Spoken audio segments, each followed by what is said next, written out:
వాసంతి అనే అమ్మాయి కనపడడం లేదని చెప్పి దాదాపుగా 6 రోజుల నుంచి వారి కుటుంబ సభ్యులు, పోలీసు వాళ్ళు కానీ,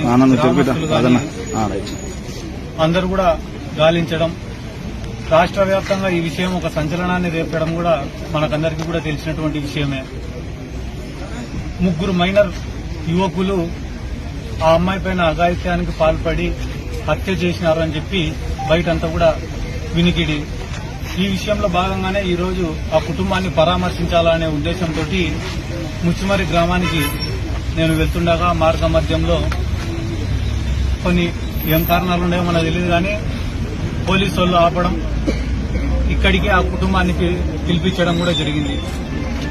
వాస్తవానికైతే గాన ప్రభుత్వాన్ని విమర్శించాలనో లేకుంటే గాన పోలీసు వ్యవస్థను నిందించాలనో ఎవరినో ఏదో ఇబ్బంది పెట్టాలనే ఉద్దేశంతోనో ఈరోజు మేము ఇక్కడికి రాలే. నా సొంత గ్రామం ముచ్చుమరి. ఆ గ్రామంలో నాకు తెలిసిన వ్యక్తులు, నాకు సంబంధించిన వాళ్ళు ఈరోజు వాళ్ళు బాధల్లో ఉండగా పరామర్శించడం అనేది నా యొక్క బాధ్యత అని చెప్పి ఫీల్ అయి నేను ఇక్కడికి వచ్చినానే తప్ప ఇక్కడ ఏదో పొలిటికల్ గా దీన్ని ఇష్యూ చేయాలనే ఉద్దేశంతో నేను రాలే. ఎందుకంటే కానీ ప్రభుత్వం ఏర్పడి అంతా కలిపి 1 నెల రోజులు కూడా కాలే. మేము వచ్చి ప్రభుత్వం పైన బురద జల్లాలనే ఉద్దేశం మాకు కూడా లేదు.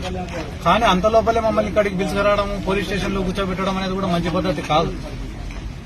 అది ఎవరి ప్రెషర్లు ఉండే ఏం కథనో వాళ్ళ ఆలోచన చేసుకోవాలా కానీ బీహార్ లాంటి రాష్ట్రాలలో లేకుంటే గాన మణిపూర్ లాంటి చోటనో, ఉత్తరప్రదేశ్ లాంటి చోటనో ఎక్కడో క్రైమ్ ఎక్కువ ఉన్న చోట కూడా ఒక ఆడపిల్లకి ఏదన్నా అన్యాయం జరిగిందంటేనే ఎవరో ఒకరిపై పరామర్శిస్తామంటే గాన పోయి రమ్మని చెప్తారు.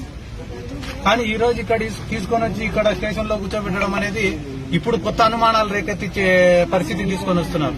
ఏమేమి అక్కడికి పోతే ఏమన్నా నిజాలు ఏమన్నా బయటపడతాయని భయపడుతున్నారా, లేకుంటే రాజకీయ నాయకుల ప్రమేయం ఉందని ఏమన్నా భయపడుతున్నారా? దేనికోసం అడ్డుకుంటున్నారు?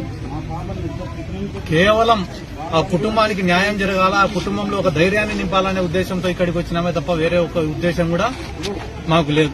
అదే రకంగా ఈ రోజు గవర్నమెంట్ ను గానీ, ముఖ్యమంత్రి చంద్రబాబు నాయుడు గారిని గానీ, డిప్యూటీ సీఎం పవన్ కళ్యాణ్ గారిని గానీ, హోమ్ మినిస్టర్ అనిత